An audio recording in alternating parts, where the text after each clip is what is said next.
এখানে যদি একটু কাজ গড়বড় হয় আগুন কিন্তু ঠিকঠাক যাবে না। তো এখানে কিন্তু সুন্দর করে যে পাতাগুলো দেখতেছেন এটা কিন্তু অভিজ্ঞত লোক, এটাকে বলে কিন্তু ডগ। আপনারা যে ভাবেন এই চিমনি থেকে যে ডগ ভাবেন, এইটা কিন্তু ডগ না, ডগ কিন্তু এইটাকে বলা হয়। এই যে hey guys, good morning, welcome back to my new video. তো গাইস আজকে আমরা দেখতে চলছি যে একটা ইট ভাটায় কীভাবে ইট পোড়ানো হয়। তো সর্বপ্রথম আমরা আসলাম যেখানে অনেকে হয়তো এখনও পর্যন্ত দেখেন না যে ইট ভাটায় কীভাবে ইট পোড়ানো হয়। তো সেটাই আজকে আমরা দেখার চেষ্টা করব। তো এখন কিন্তু মানে বর্ষাকাল চলছে, বৃষ্টিকাল চলছে, বৃষ্টির কারণে কিন্তু দেখতে পাচ্ছেন ওইদিকে ইট বানানো কিন্তু এখন বন্ধ আছে, ইট বানানো বন্ধ আছে। তারপরেও আমরা বাকিগুলো সব দেখানোর চেষ্টা করব। তো এই হলো হাতি মিল, এটাকে বলে হাতি মিল।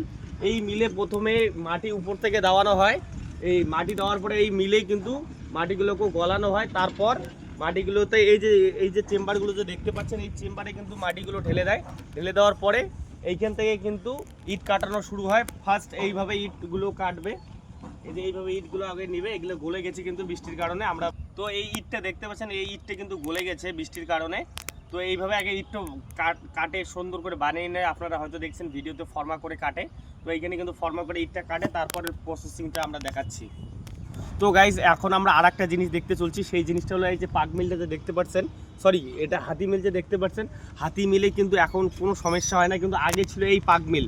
এই পাক মিলে কিন্তু প্রচণ্ড সমস্যা হয়তো। কেমন সমস্যা, মানুষের মেহনত বেশি লাগতো, তারপরে প্রচুর লেবার লাগতো, আর খুব কিন্তু এটা রিক্সই ছিল। এইটাতে এখন একদমই রিক্স নাই, শুধু একটা টলি বলতে কি ট্র্যাক্টরের ইঞ্জিনটা যে হয়, ট্র্যাক্টরের ইঞ্জিনটা হলে কোনো রিক্স হয় না, শুধু একজন ড্রাইভার হলে ব্যাস। আর এটাতে কিন্তু অনেক ভাটার মালিকেরও প্রফিট হয়, এটাতে কিন্তু অনেক খরচা হয়েছিল আর রিক্সিও বেশি ছিল। এর প্রসেসিংগুলো দেখলাম, এখন কিন্তু আর একটা প্রসেসিং দেখতে চলে আসলাম। এই প্রসেসিংটা হলো কি, এই যে কাঁচা ইটগুলো যে দেখতেছেন, কাঁচা ইটগুলো কিন্তু রেজিনি করে ঢুকাচ্ছে ভিতরে। রেজিনি বলতে গিয়ে যে মহিলাগুলো যে দেখতেছেন, মহিলাগুলো ইট ঢুকাচ্ছে, এনাদেরকে বলে রেজিনি, আমাদের ভাটায় বলি রেজিনি। তো রেজিনি করে কিন্তু এখানে ভিতরে ঢুকাচ্ছে। তারপরে আমরা আগের প্রসেসিং দেখাচ্ছি। তো আমরা বাইরের প্রসেসিং দেখলাম, এখন কিন্তু ভিতরে যেটা মেন উদ্দেশ্য সেটা হলো এই যে ইটগুলো যে দেখতেছেন, কাঁচা ইটগুলো যে ঢুকাচ্ছে, এইটাই কিন্তু সব থেকে বড় একটা ব্যাপার। কারণ এই যে এইখানে যদি একটু কাজ গড়বড় হয় আগুন কিন্তু ঠিকঠাক যাবে না। তো এখানে কিন্তু সুন্দর করে যে পাতাগুলো দেখতেছেন, এদের কিন্তু অভিজ্ঞত লোক, সবাই কিন্তু অভিজ্ঞত লোক, একদম ফুল চেষ্টা করে যদি কোনো প্রবলেম হয় না। আর আশা করি কোনোদিন কোনো প্রবলেম হয়ও না, তার কারণে এরা অভিজ্ঞত লোক।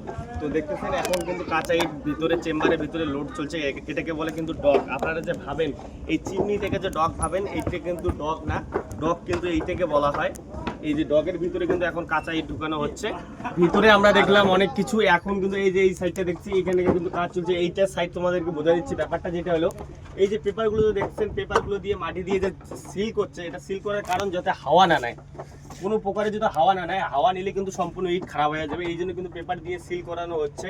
তারপরেও কিন্তু যে ইটের যে গাদিটা দেখতেছেন, এইটা যে থাকটা দেখতেছেন, এই থাক দিয়ে কিন্তু এই তোমার তোলা হবে। তারপরে এইখানে ভেতরে কিন্তু রাবিশ ঢেলে দেবে, যাতে কোনো প্রকারে হাওয়া না নেয়। এই যে কাকাগুলো কিন্তু কাজ করতেছে, তাই তো কাকা?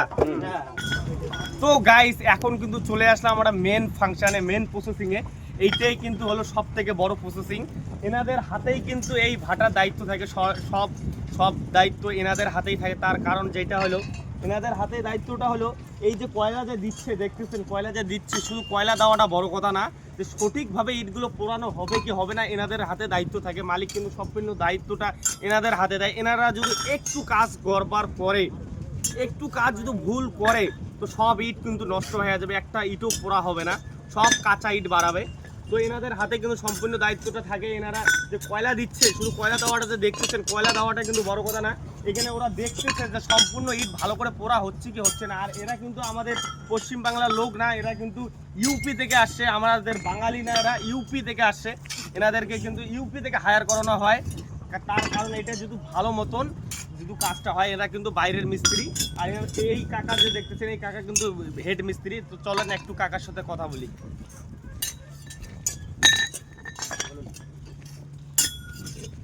काका जी, तो ये आप तो हेड मिस्त्री हो ना? तो कैसे पुराते हो ईट को? जैसे कोयला डालते हैं ऐसे पुड़ाते हैं। तो आपको तो अभिज्ञता नॉलेज बहुत ज्यादा है ना? नॉलेज तो पूरा नॉलेज है, हाँ। बिना नॉलेज तो भट्टा मिलेगा नहीं। अच्छा, तो आपका आपका तो सारा दायित्व आपका ही रहता है ना? हाँ, हमारा ठेकेदार तो है, इसमें ठेकेदार भी हमारा। আচ্ছা, তো এই যে কাকুকে দেখতেছেন, এই কাকুর কিন্তু সম্পূর্ণ দায়িত্বটা থাকে। গাইস, আজকে কিন্তু বৃষ্টি চলছে, আর বৃষ্টির কারণে কিন্তু সব জায়গায় ঠান্ডা চলছে। আপনারা জানেন বৃষ্টি হলে কিন্তু একটু ঠান্ডা ঠান্ডা ভাব থাকে। আর এইখানে যে আমরা আসি, এখানে প্রচণ্ড গরম চলছে, প্রচণ্ড গরম।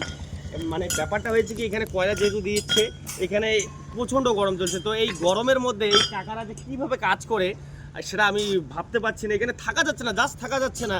বাইরে কিন্তু প্রচণ্ড ঠান্ডা চলছে, আর এখানে প্রচণ্ড গরম। তো একটু আমরা কাকার সঙ্গে আবার কথা বলবো। তো কাকাজি, हाँ जी बोलिए। यहाँ इतना गरम है, कैसे सहले? तो चलते भाई देखिए, हम लोग घर से आए, यही काम तो सीखा है, दूसरा काम तो कोई जानता नहीं है, हाँ, इसलिए हम लोग को आदत पड़ गया। हम तो यहाँ 2 मिनट भी नहीं टिक सकते। आप कैसे सह लेते आप हैं? बाहर में रहते हैं, हाँ। इसलिए आप ऊपर आप नहीं रह सकते हैं। अच्छा, आपका ये काम का कितना दिन हो गया? और ये काम को 17-18 साल हो गया। 17 साल। तो 17 साल से यही काम करते हैं ये हाँ। কাকা জি। তো কাকা জি, চলতে হ্যাঁ। তো এবার আসি আমরা আর একটা প্রসেসিং এ, সেটা হলো এই যে এখানে যে মোটরগুলো দেখতেছেন, এই মোটরগুলোই কিন্তু এই যে কয়লা দিয়ে শুধু যে পুড়তেছে, খালি কয়লা দিয়ে কিন্তু পোড়া হবে না। এই যে মোটরের যে হাওয়ার একটা যে প্রেসার, এই প্রেসারে যদি হাওয়া না দেওয়া হয় তাহলে কিন্তু একটা ইটও পোড়া হবে না। এই হাওয়াটাই মেনটেনেন্স করে যে সঠিকভাবে ইটটা পুড়বে কি পুড়বে না। আর এই হাওয়াটা ছাড়ার জন্য কিন্তু এখানে অনেক লোক আছে। তো সেইটা আমরা আজকে মোটরগুলো দেখে নেই আগে। তো এই বড় বড় মোটরগুলো দিয়ে কিন্তু সব চেম্বারে হাওয়া যায় কিন্তু, আর হাওয়া না গেলে কিন্তু একটা ইটও সঠিকভাবে পোড়ানো হবে না। আর ইটের যে আপনারা দয়া দয়া কালারটা যে দেখেন, এই হাওয়ার কারণেই কিন্তু আসে। তো আজকের ইনফরমেশনটা যদি ভালো লাগে তো অবশ্যই একটা লাইক করে পাশে থাকবেন এইরকম ভিডিও পাওয়ার জন্য। আর আজকের ভিডিওটা কিন্তু বেশি বেশি করে শেয়ার করবেন। আমাদের গ্রামে গঞ্জে টাউনে এখনও কিন্তু অনেক লোকই কিন্তু দেখেনি যে কীভাবে ইট পোড়ানো হয়। তো ভিডিওটা বেশি বেশি করে শেয়ার করবেন।